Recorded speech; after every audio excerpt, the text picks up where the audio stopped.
Meron pong isang napakahalagang kayamanan ang tao at ito yung anong nadarama mo sa iyong kalooban. How you feel inside. Kahit ano pa ang nangyayari sa labas, kahit gaano karangya, kahit gaano ka-successful, pagka ang feeling mo sa kalooban mo walang kwenta, damay ang lahat. So it's in our spiritual agenda to win the spiritual battle so that we will feel good inside. At yan po ang ating pag-aaral, how to feel good inside. God is concerned about that because God wants us to have a full, meaningful, and a joyful life. Our God in heaven, we thank you that you live in our hearts. We thank you that your Spirit makes home in our heart, O God. And we thank you that you are one with us when we are one with you. We ask you, Father, to cleanse us, make us whole, enable us to enter your holy presence. We declare our sins to you. We declare our need for you, O God. Make us whole, cleanse us with the blood of Jesus, forgive us our sins. And as you forgive us, O God, we come to you. We approach your throne of grace, your throne of goodness, as forgiven children, and we ask you to bless us. Teach us. Open our eyes and ears. We reject any spirit that may take away our attention from you. We reject any thought that will divide our heart. And we like to attend to your words. We like to look at your face, to hear your voice. Heal as you teach us. Enable us, Lord, to touch your heart. And may you touch our hearts as well, so that we may be changed. Lead us, teach us. In the name of Jesus, your Son, our Lord, we pray. 1 Corinthians 6:19 says, your body is a temple of the Holy Spirit. Napakarami, malalim ang kahulugan ng ating katawan, ng ating puso, yung ating pagiging tao ay tirahan ng Espiritu ng Diyos. At bili naman sa Ephesians 4:30, do not grieve the Holy Spirit of God. So nakatira sa puso ng tao ang Espiritu ng Diyos at kabilin-bilinan, huwag palungkutin, huwag pagluksain, huwag bibigyan ng at tatanggalan ng sigla ang Espiritu na nasa atin. How to feel good inside? First of all, be clean. It's very important to be clean. Lalo tayo mga Pilipino, mahilig talaga tayo sa hygienic practices. Kahit ano pa ang kalagayan mo, pag hindi ka nagsipilyo, parang you don't feel happy. So, ang mga empleyado, makikita mo after lunch break, kanya-kanyang sipilyohan sa mga lababo, sa mga banyo, kung saan-saan. Kahit konti na lang ng tubig, ipampapaligo yan. Ano? Kaya, mahalaga clean. But that's physical cleanliness. What more, yung spiritual cleanliness. So, be righteous if you want to feel good inside. Listen to your conscience. Listen to the inner voice. Sabi sa 1 Timothy 1:19, some have rejected good conscience and so have shipwrecked their faith.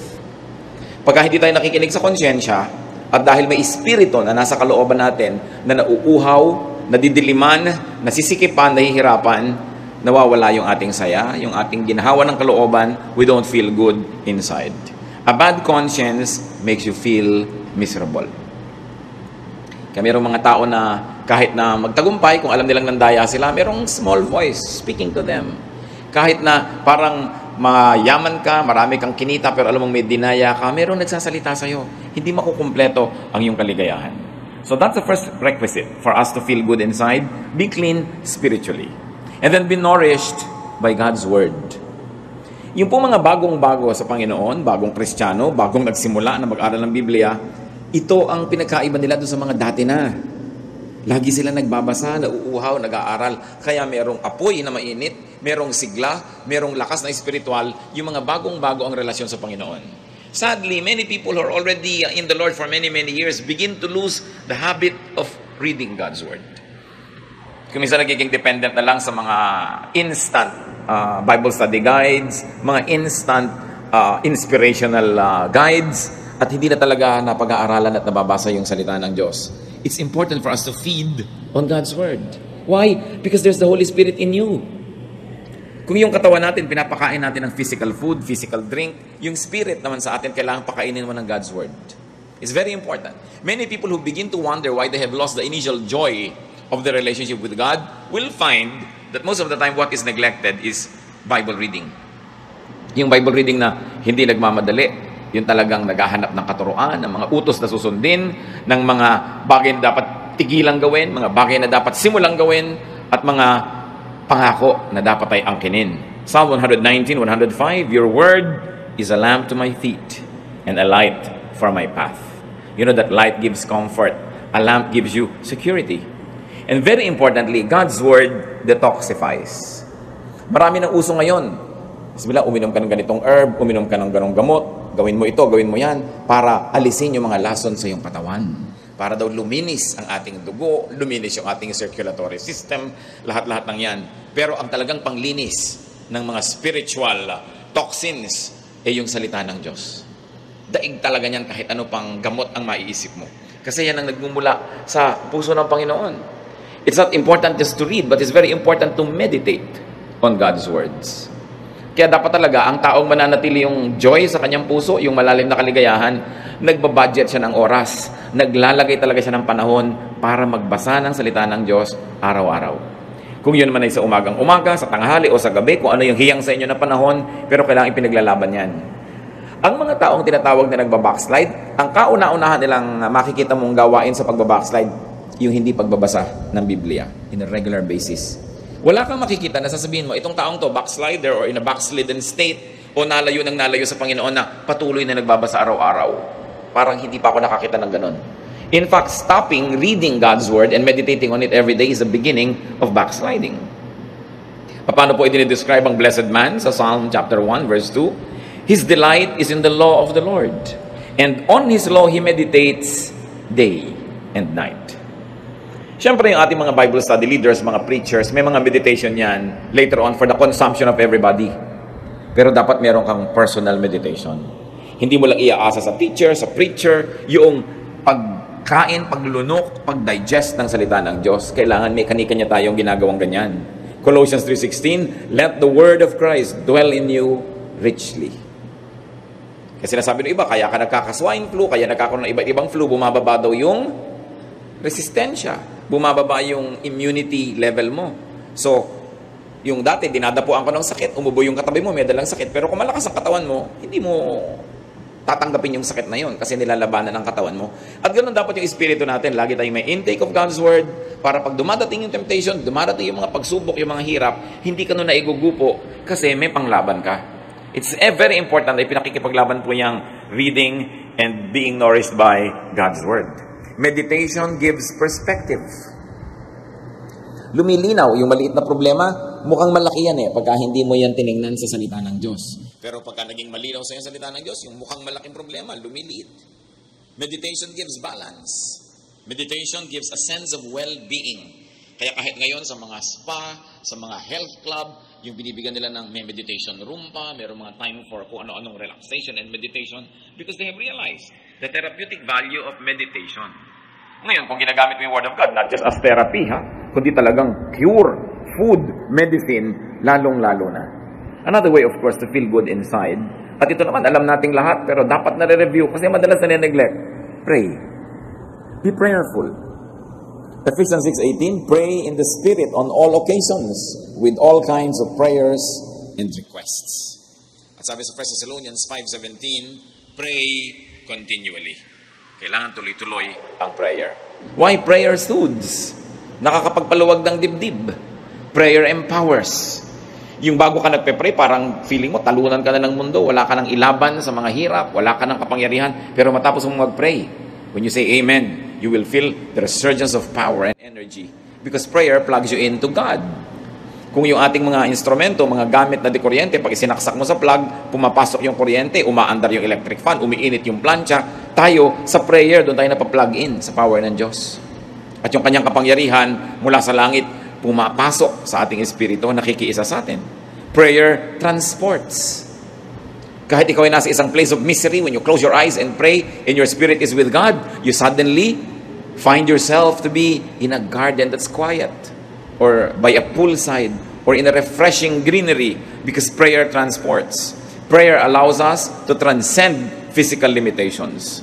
Prayer, naturally, of course, transforms. Dapat ang tao, pag ganito yung kalagayan niya, tapos nag-pray siya, pag dilat ng mata niya, pag sabi niya ng amen, hindi na ganun yung kalagayan niya, naiba na siya. Yun ang powerful prayer. Galit na galit ka kanina, nag-pray ka, kahit sandali, pinag-pray mo na alisin ng Diyos ang iyong galit, matuto kang magpatawad, matuto kang magtiis. Pag dilat ng mata mo, dapat hindi ka na kasing ganun kagalit. Kasi talagang ang tunay na panalangin, nagpapabago.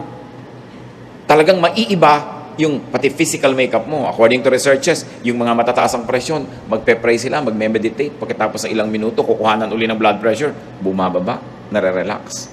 Makapangyarihan ng panalangin. Hindi natin kayang maunawaan, so magdasal na lang tayo. Hindi na aarok ng siyensya hanggang ngayon yung hiwaga ng panalangin. Pero ang nananalangin mismo ang nakakaalam noon. Kaya magtataka kayo mga iba. Mananampalataya, may daladalang Biblia, sinasabi Kristiyano sila, pero warrior. Laging nagwo-worry. Pero ang kasabihan nga, why worry when you can pray? Nagwo-worry ka, baka ka magutom bukas, ano magagawa mo? Mag-pray ka. Nagwo-worry ka tungkol sa mahal mo sa buhay na ang layo-layo, baka nasa panganib. Kaya mo ba siyang iligtas? Nandito ka. So you pray. Why worry when you can pray?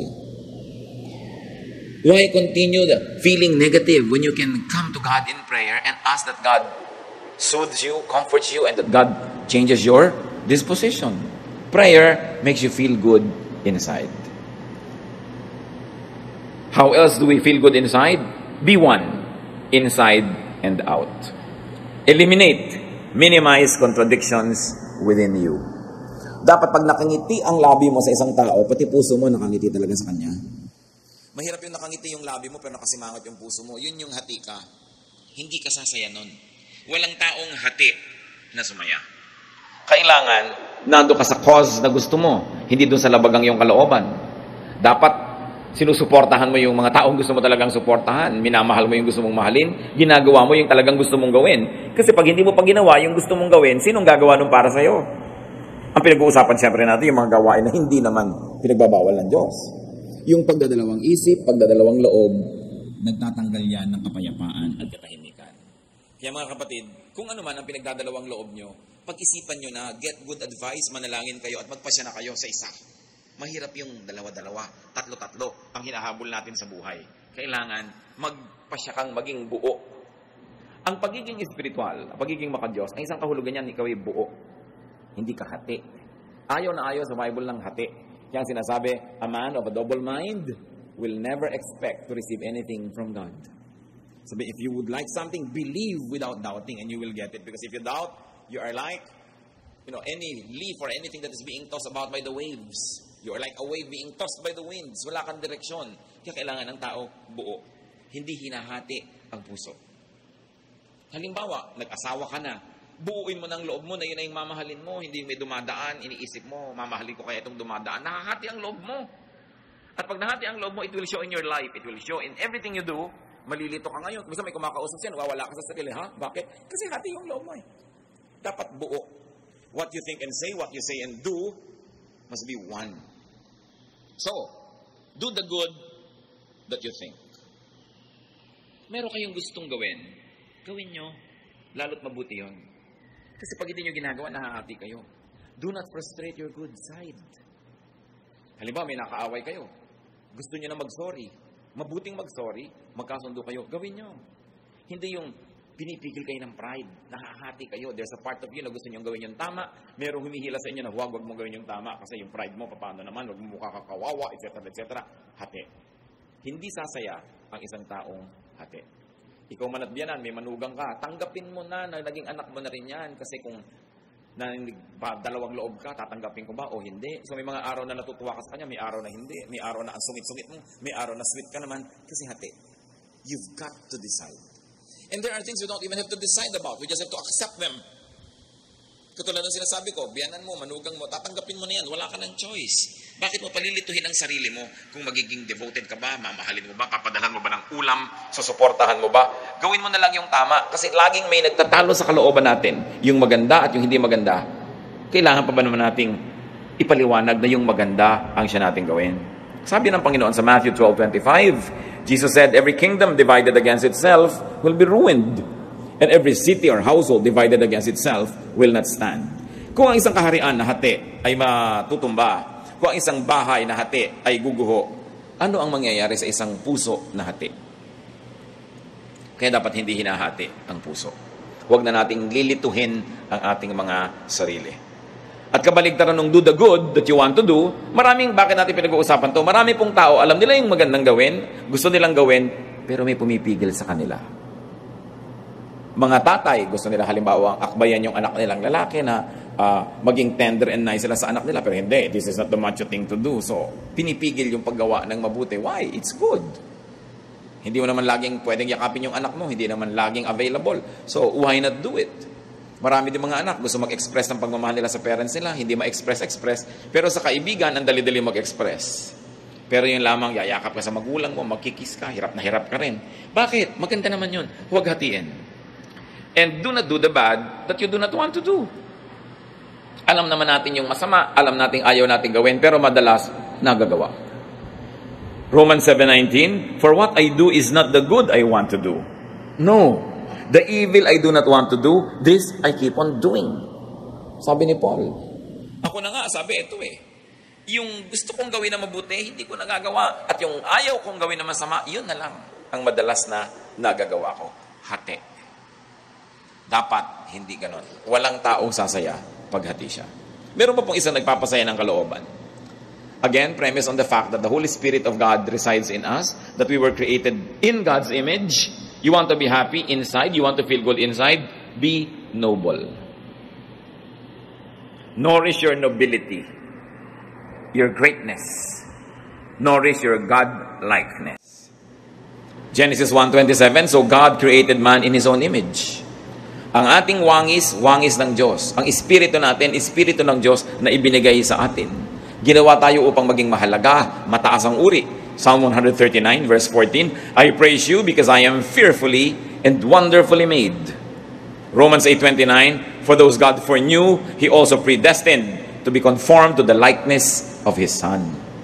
Tayo, kamukha ng Diyos, nilikha, ginawang tao, naligaw, na iba yung itsura, pero ang goal ngayon bumalik na maging kamukha uli ng Diyos through the Lord Jesus Christ.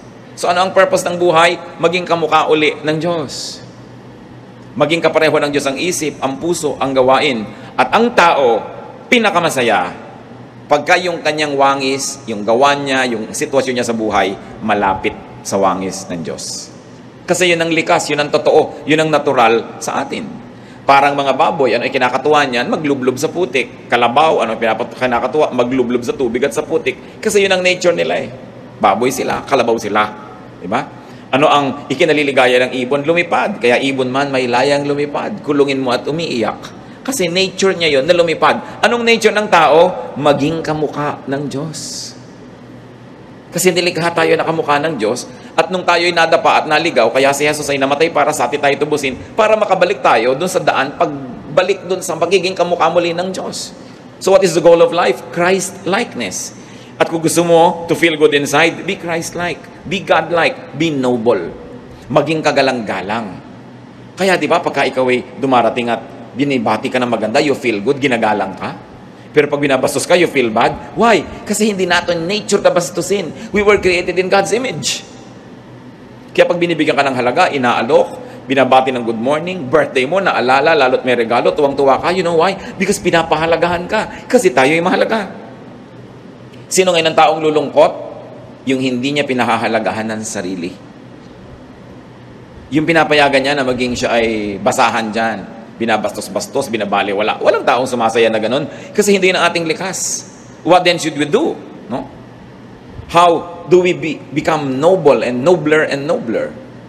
By making the right choices. May mga gusto tayong gawin na mataas, maganda, gawin natin. Meron tayong gustong sabihin na noble, gusto mong pumuri sa tao, gawin mo. Because it's the noble thing to do. Luke 12:12, the Holy Spirit will teach you what you should say. Ganun nakatanim sa atin yung Espiritu na pati sasabihin mo pa nga, maituturo ng Espiritu, yung gagawin mo, yung desisyon mo. Kung maganda ang relasyon mo sa Diyos. So, how do we become noble? Do good. We are most noble when we do good. We are least noble when we do things that are bad. Kaya nakikita nyo yung mga nahuhuli sa akto na gumagawa ng mali. Pinagmamalaki ba nila yun? No. Kasi hindi yun ang gusto natin na malaman ng tao tungkol sa atin. Kasi hindi tayo talaga ganun. Dapat maging mabuti at maging mabait. Because that is what is noble. Yung mabuti, inclination yon. This is the nature of the heart, mabuti. Yung mabait is kabutihan in action, nagiging kabaitan. So mabait ka, mabuti ka. Mayroong mga taong mabuti pero hindi mabait. Mabuti sila, hindi sila gumagawa ng masama. May intensyon silang gumawa ng mabuti pero wala namang aksyon. Kailangan may aksyon. Yun ang kabaitan. How do you feel noble? Kailan tayo nakakaramdam, mga kapatid, na ang taas-taas ng pagkatao mo?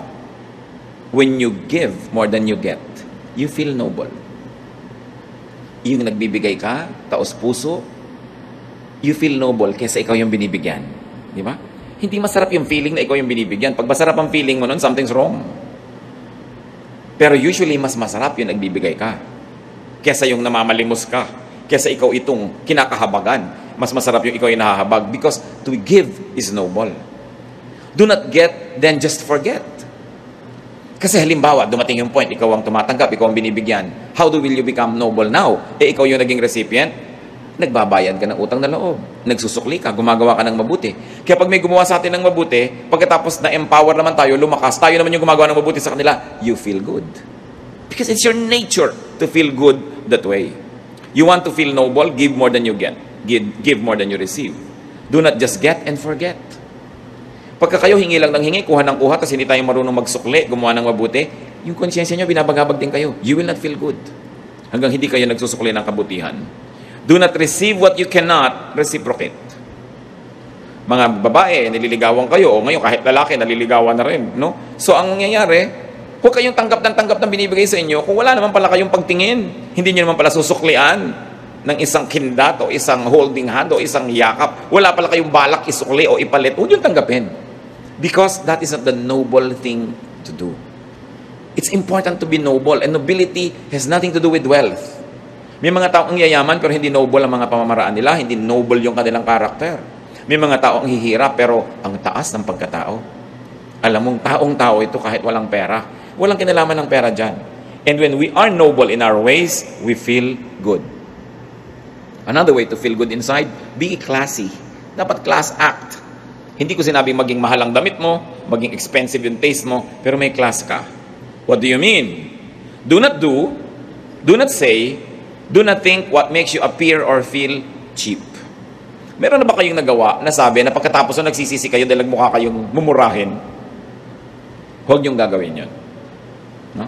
Halimbawa, gusto mo yung isang tao pero ayaw sa'yo, huwag mong ipagdutdutan ang sarili mo kasi magiging cheap ka. Yung tuwing dadaan siya doon, nandun ka nakakalat. Yung puputay sa sorum na yun, nandun ka. Yung parang wala ka nang ginawa kundi planuhin siya abangan. It's cheap. No? Do not appear and do not feel cheap.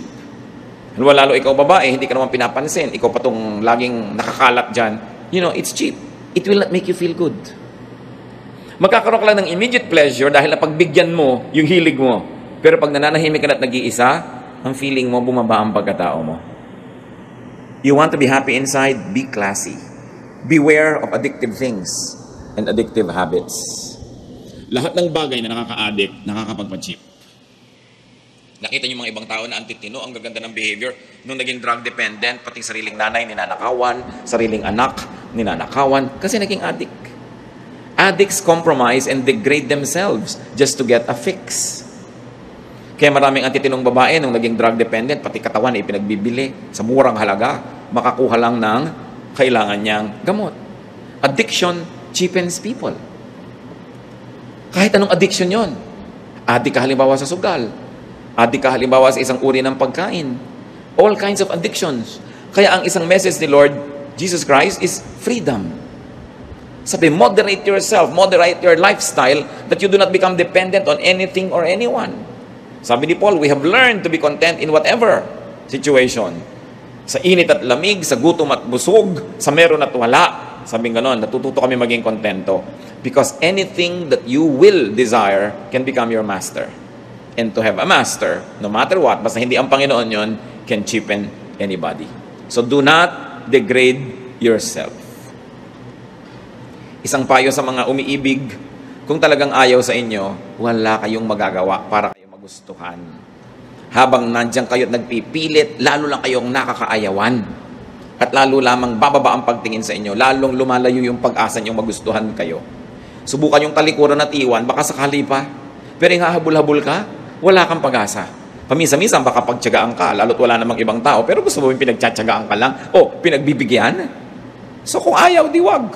If you don't like me, we both lose. Dapat ganun ang policy mo. Do not allow others to degrade you. Save yourself from degrading situations. Katulad nung kwento sa Luke 15:13-18, yung prodigal son. Anong ginawa niya? Hiningi niya yung mana niya, nilustay niya, pagkatapos naghihirap siya sa isang foreign land, naging trabaho na lang siya doon, taga-alaga ng baboy. Hindi naman siya pinapakain, kinakaingitan pa niya yung baboy dahil kumakain sa oras, siya hindi. So, nagising siya sa katotohanan, sabi niya, hindi ito dapat. So, ganun, uuwi ako sa tatay ko, hihingi ako ng tawad, at mamamasukan na lang ako sa kanyang katulong. Kasi ang mga katulong ng tatay ko are better fed than I am. So, ganun, tatanggapin ko yung aking pagkakamali, hihingi ako ng tawad, but I will stop the situation from degrading me. Kung meron sa atin ngayong mga kapatid, nasa isang situation kasi very degrading, get out of it. Halimbawa, hindi naman kayo ang asawang tunay, sa mga 3 times a year lang kayong sinisipot, no, sa ilalim pa ng silong ng Fort Santiago. Nakaka-degrade yun sa inyo. Bakit hindi niya kayo mabigyan ng panahon niya? Bakit iaabang niyo yung buong sarili niyo sa kanya? Diba? You degrade yourself. You deserve a better treatment. You have only one life to live on this earth. There is eternal life, yes, but here only one. So bakit mo papayagan na nadadaya ka? Yung hahabol-habol ka sa hindi naman pwedeng managot sa'yo. Kino-commit mo yung sarili mo sa hindi naman nagko-commit sa'yo. That's not the way to deal with yourself. You know why not? Because you are fearfully and wonderfully made. You are the temple of the Holy Spirit. God's Spirit dwells in you. So huwag nating kaladkarin sa pagiging mumurahin. Kailangan pinapahalagahan natin ang ating sarili. Nandun na tayo, paminsan-minsan nagkakalimot tayo, nagkakamali, nabubulag ng damdamin, pero dapat hindi nagtatagal. Alam mo dapat yung ginagawa mo, walang kakauwian. Kung nakikipag-business partnership ka sa isang paraan na talagang yung pagkatao mo, yung paniniwala mo, prinsipyo mo, nilululun mo na dahil hindi mo talaga masikmura, get out of it. You are in a relationship that doesn't have any respect for your personhood and your dignity, get out of it. God has something better for you. Kung minsan nadadaya tayo na yun na lang ang pag-asa natin, akala ng iba, ito na lang magmamahal sa akin, wala nang iba, so hindi baling ginaganito na ako. Hindi yung totoo. Alam ng Diyos ang ating sitwasyon. At meron tayong katapat na mas bagay. Katapat na hanap buhay, katapat na trabaho, katapat na profesyon, katapat na kaibigan, kasama sa buhay, kasama sa bahay. Don't settle for what is not very good for you. And those that do not settle for nothing but the best, usually get the best. Kailangan tinataasan din natin yung ating standard. Hindi dahil tayo mayabang, but let me be emphatic, because you were fearfully and wonderfully made. And not only that you were made great by God, that God breathed His life into you and into me, but Jesus gave His life for our redemption. Ganun ang halaga ng tao. Dapat marunong tayong magpahalaga sa sarili. Huwag niyong ipagsiksikan ang sarili niyo sa hindi nagpapahalaga sa inyo. It's unfair to the spirit that lives in you, and it's unfair to yourself. How to feel good inside? Do not go for desires that compromise your dignity and inner worth. Kasama na dyan yung mga physical desires and emotion. As you can see, related lahat ang pinag-uusapan natin. Titus 2:12, the grace of God teaches us to say no to ungodliness and worldly passions, and to live self-controlled, upright, and godly lives in this present age. Ang tanong, what desires, what feelings make you cheap? Dapat natin identify yon. Kita nyo si Joseph. He was very young, very handsome. He became a worker in a household in Egypt. At yung misis doon sa bahay na yun, nagkagusto sa kanya. Lagi kasing wala si mister. So inaakit-akit niya si Joseph. Genesis 39, 6-8. Now Joseph was well built and handsome. And after a while, his master's wife took notice of Joseph and said, "Come to bed with me." But he refused. Kita ninyo si Mrs. Potiphar was refused by a slave boy. So why put yourself in a situation where you can be refused? So in a manner of speaking, because of her desire, she cheapened herself. But of course, Joseph being a man must have also the desire. But mas pinahalagahan niya yung dignity niya. Tsaka yung relasyon niya sa Diyos. Sabi niya, how can I do this and sin against God? No? So hindi niya pinatulan itong nang-aakit sa kanya. Sa Luke 4:3-8, ganyan din ang nangyari sa Panginoon. Inaakit ni Satanas na sumamba sa kanya. Bibigay ko to sa'yo, bibigay ko to sa'yo, bibigay ko to sa'yo. Sabi ni Lord, get behind me, leave me. God says that I should not. To paraphrase what happened. So, kung ikaw naalok ng isang bagay na gusto mo at hindi mo na isip-isip na sa paghahangad mo sa bagay na yon, bababa ang kalagayan mo, madadaya ka nga. Kaya nagsisimula tayo mga kapatid sa mataas na pagtingin sa sarili. Hindi pagyayabang, hindi pride, but to remember who you are, that you are God's child, that you were created in God's image, and Jesus died so that you could be like Him again. Pag naaalala natin yun, na may mataas tayong kalagayan, mataas na calling, then hindi ka papayag na ginaganong-ganong ka lang. Pag tayo inaapi-api, kinakawa-kawawa, binabaliwala, ang dapat mong gawin, remember who you are. That you are fearfully and wonderfully made. At sabi nga ng Ephesians 4:30, which we have already read, do not grieve the Holy Spirit. Pagka binababa natin ang ating pagkatao, we grieve the Holy Spirit. When we desire things to the point na susunod-sunod tayo, aabang-abang, we grieve the Holy Spirit. So feel good inside, and one of that is by changing the outside world. When you feel bad, baka naman may dahilan at pwede mong palitan in your outside world so that you will feel good. Maybe you should clean your environment, go out and take a walk, change the situation, and it might make you feel good inside. But yung mas permanente, hindi dependent sa mga bagay na nasa labas, feel good inside by being good inside. When you are good, you will feel good. Kahit hindi ka ma-appreciate, hindi ka mabayaran, hindi ka mapuri, pero mabuti ang iyong puso, gusto mong bigyan ng kaluguran ng Diyos, no matter what happens, you will feel good. Feel good inside by doing good. Napakalaki ng ligayang binibigay sa tao ng paggawa ng mabuti. Himalayan, hindi maipaliwanag, pero may nagawa kang mabuti, you will feel good. Feel good inside by nourishing your good side, not your bad side. Meron tayong good side, may bad side. But if you nourish the good side, you will feel good. If you nourish the bad side, you will feel bad. Kahit pa nga naging matagumpay yung bad side mo, but there's still this voice that will continue to make us feel bad. Mag-isip-isip tayo. Ama naming Diyos, nais naming ilapit sa inyo aming mga puso. Nagpapasalamat po kami sa bawat isa rito who feels good, who generally feels good. Pero inaalala rin namin, Lord, yung bawat isa na maaaring hindi ganun ang kalagayan, mas madalas malungkot, mas madalas matamlay, mas madalas merong nararamdamang hindi masarap, hindi maganda, na hindi maipaliwanag. Sa sandaling ito, Panginoon, sa mga pinag-usapan namin, ipakita mo doon sa mga generally not feeling good inside, kung ano ang posibleng dahilan.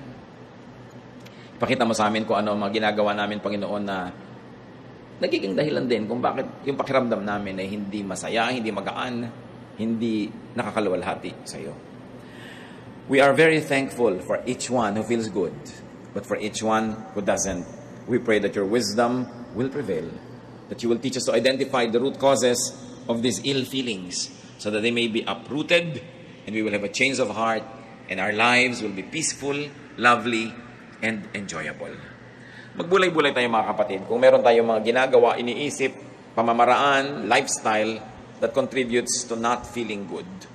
At ipagpasalamat din natin sa Panginoon yung mga tama natin ginagawa. Sa mga 7 natin pinag-usapan, surely we will be able to identify things that make us feel good and the opposite that makes us feel bad. Madadaya tayo sa bawat panahon that we don't feel good inside. We will not always feel good outside. Kung minsan may sakit ang katawan natin, masakit ang ulo, masakit ang paa. But what is important is to feel good inside. Na yung espiritu natin payapa, tahimik, masaya, kaya nating harapin kahit anong hirap ng katawan o hirap sa paligid. Ama namin, kapatuloy po kayong humipo sa aming mga buhay at mga puso. And may you minister to us this message na maski, Panginoon, anuman ang pinagmumula ng aming kumisan, mga lungkot, mga katamlayan, ituro nyo sa amin kung paano ito lulutasin para ang buhay na ipinahiram nyo sa amin, Panginoon, may be lived in joy, in happiness, in peace. Manalangin tayong sumandali, and let the Spirit of God minister to each one, especially those that usually do not feel good. May the Spirit of God bless each one.